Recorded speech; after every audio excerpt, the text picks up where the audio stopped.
Assalamualaikum warahmatullahi wabarakatuh. Perkenalkan, nama saya Asyifa Rizka Amalia dari UPBJJ Purwokerto. Di sini saya akan menjelaskan tentang bahaya COVID-19 dan juga dampaknya bagi kehidupan masyarakat luas.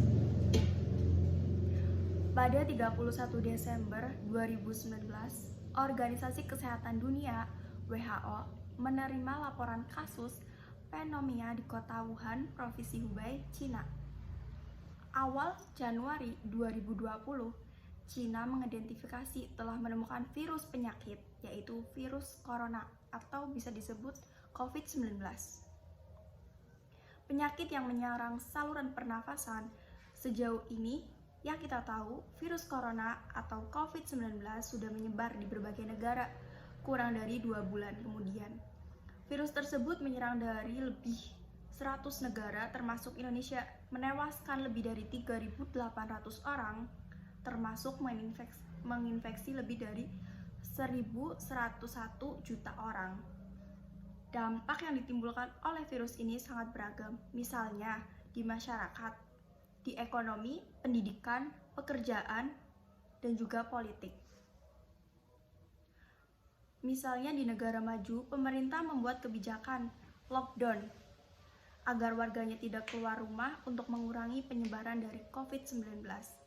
Indonesia juga menerapkan pembatasan sosial berskala besar, bisa disebut juga PSBB ya, yang dibuat oleh pemerintah. Nah, berikut ini beberapa contoh dampak virus COVID-19 terhadap kehidupan. Yang pertama, dampak pada masyarakat. Awal mula kasus COVID-19 di Indonesia membuat banyak warga takut sekaligus was-was karena virus ini sangat menular. Dampaknya terhadap masyarakat, pembatasan sosial ini dilakukan oleh pemerintah. Ketika keluar rumah harus selalu memakai masker, menjaga jarak dari satu sama lain, dan juga sering mencuci tangan pakai sabun selama 20 detik. Kebiasaan baru ini kita terapkan untuk mengurangi penularan virus COVID-19. Nah, yang kedua, dampak terhadap ekonomi.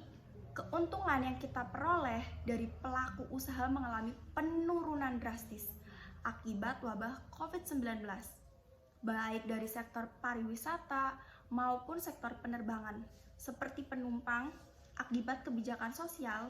Di sektor industri, produksi juga mengalami penurunan akibat banyaknya karyawan yang di-PHK, serta dipulangkan oleh perusahaan sehingga mengakibatkan banyak orang menjadi pengangguran. Dampak yang terjadi pada pendidikan, yaitu wabah COVID-19 menyerang Indonesia. Kementerian Pendidikan dan Kebudayaan menyatakan bahwa sekolah atau bidang pendidikan lainnya menyelenggarakan sistem pembelajaran jarak jauh atau online. Gimana nih yang pembelajarannya online? Enak apa enak? Melalui sistem ini, semua menteri dan tugas dibagikan secara online. Hampir semua sekolah dan universitas ditutup sementara agar kegiatan belajar tidak memperburuk infeksi virus COVID-19. Nah, dampaknya pada pekerjaan, tidak hanya sekolah yang dilakukan secara online, namun di tempat kerja, sistem work from home (WFH) juga diterapkan. Hal ini berdampak pada orang yang bekerja di area perkantoran. Terkadang pekerjaan kantoran memiliki jadwal piket, sehingga saat di area kerja tidak banyak orang yang berkerumunan dan juga dapat memutus mata rantai penyebaran virus COVID-19. Dampaknya pada politik. Dampak virus COVID-19 pada politik. Dalam sistem pemerintahan banyak terjadi perubahan selama pandemi COVID-19. Pandemi COVID-19 telah mempengaruhi sistem politik beberapa negara yang menyebabkan penanggulangan kegiatan legislatif, isolasi atau kematian beberapa politisi, dan penjadwalan ulang pemilihan karena kekhawatiran penyebaran virus.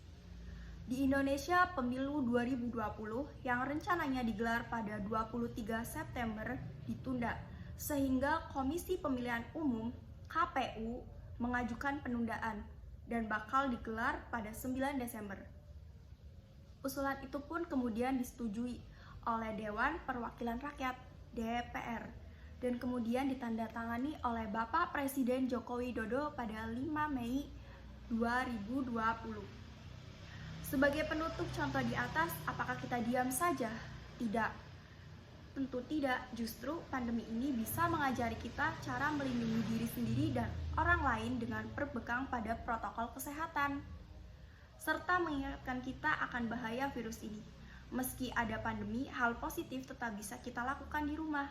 Harapan kita semua, pandemi cepat berlalu, sehingga kita bisa menjalani kehidupan sehari-hari seperti sebelumnya atau seperti biasanya. Terima kasih, itulah penjelasan dari saya. Kurang lebihnya mohon maaf. Wassalamualaikum warahmatullahi wabarakatuh.